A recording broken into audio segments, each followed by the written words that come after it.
What's fluttering, guys? My name's Cherry Ace, and welcome to another episode of Crafting with Ace. In this episode, I'm going to be teaching how to cut using a gridded cutting mat and a gridded ruler. So the things that you're going to need for this lesson is a gridded cutting mat, a gridded ruler, which is a transparent ruler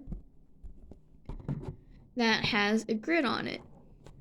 You're also going to need a pair of scissors, a pencil, rotary cutter, and some fabric. So the first step that you want to do is you want to take your fabric and you're going to lie it on your cutting mat. This goes to show if your fabric is too big or just the right size for your cutting mat. So if you notice, for my cutting mat, my piece of fabric is pretty big. So if you notice that, what you're going to do is you're going to try to fold your fabric, making sure that all the edges are even to the best that you can, so that way you can see the lines of your gridded cutting mat. So, you notice, now I can see my lines. Now you don't really have to worry about this excess here. That's just kind of be like on the scrap side. When using a gridded cutting mat, if you are right-handed, it's always best to have your excess fabric go off the right edge of your cutting mat, like I do so here.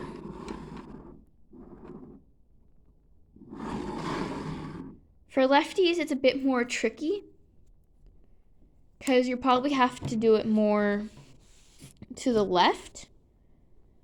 And since unfortunately the numbers only go one way on this board, you would have to count out manually. The reason why I have people have the excess, if they're a righty, off to the right, is so that way when we make our cuts, we're not cutting into the fabric that we want our piece to be. So, we're first going to do the first method of cutting straight lines over gridded cutting mat and ruler is the scissor and pencil method. What you're going to do is you're going to take your gridded ruler and let's say we want 7 inches.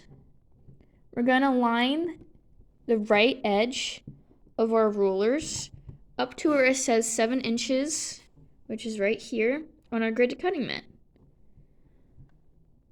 making sure that that line goes all the way up to where it's 7 inches on the other side of the gridded cutting mat. You're then going to take a pencil and you're just going to mark lightly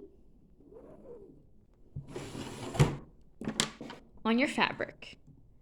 And then going off of that line, you're going to take your scissors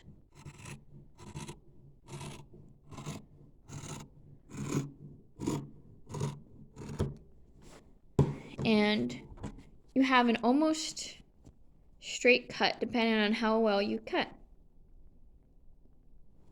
A lot of times sewing stores do sell washable pencils and markers, so that way you aren't really ruining your fabric.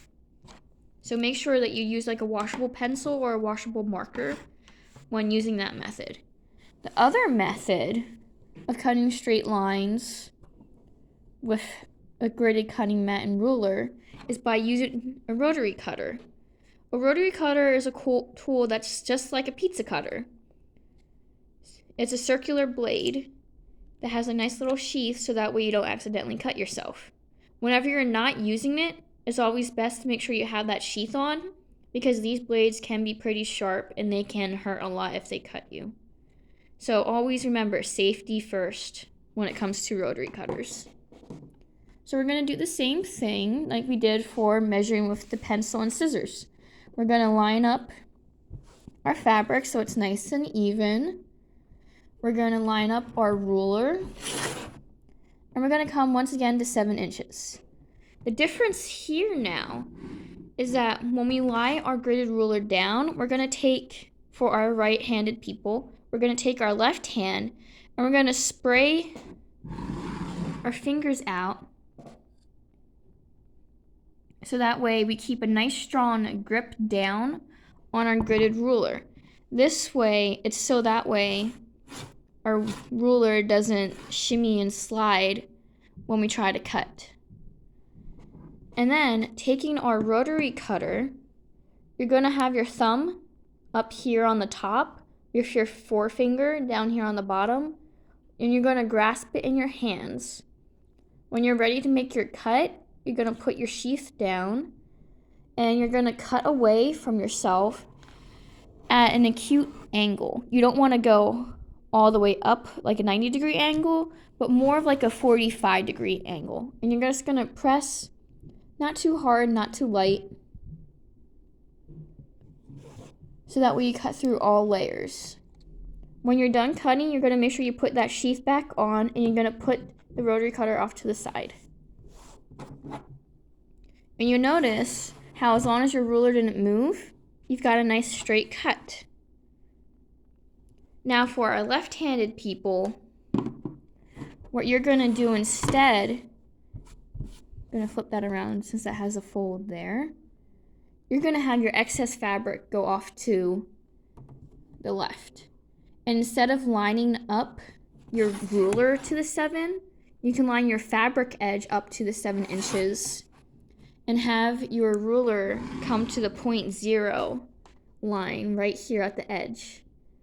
And you're going to do the same thing, but the reverse as the right-handed people. So you're going to have your right hand push down on the ruler, and then you're going to take your left hand with your left thumb up here and your forefingers down here, coming at that kind of 45-degree inch angle, and you're just going to press lightly.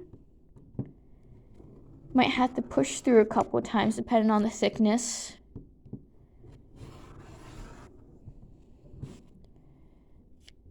You're going to put the sheath back on when you're done cutting and put that rotary cutter off to the side. And then you'll notice you've got your nice cut.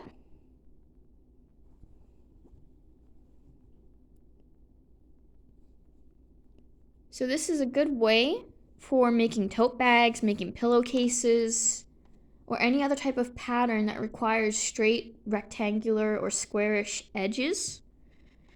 So that way you have perfectly straight lines. Of course, when you're always done, you always want to make sure that when handling your rotary cutter or your scissors, you always want to make sure that you kind of keep your fingers away from the blades, close them up. This is all for safety. Always pick your rotary cutter up by the handle. So you'll notice how my rotary cutter right here has 45 mm. That means my blade is a 45 millimeter blade. When you want to go and change that blade, you need to look for 45 millimeters. For this particular one, I have to push down on my release, and then you'll notice how that just popped right off. You're going to shimmy the used blade off, and then very gently, keeping your fingers away from that edge because it's still sharp, you're just going to put a new one on. I'm just going to put the same one on because this one's not really used. Making sure that you kind of hold it so that way you don't cut yourself. Sometimes it takes a couple of tries as you try to avoid the bladed part. You're going to put it back on. Now for this particular one, you're just going to push that back on until it clicks. And that's how you would switch the blades. Making sure that it's on properly, you can just push down and pull up on your sheath. And that's basically how you would use a cutting mat, gridded ruler, rotary cutter, and scissors for cutting materials out. Thank you all for watching. If you liked what you saw, make sure to like, comment, and subscribe. And stay crafting, guys.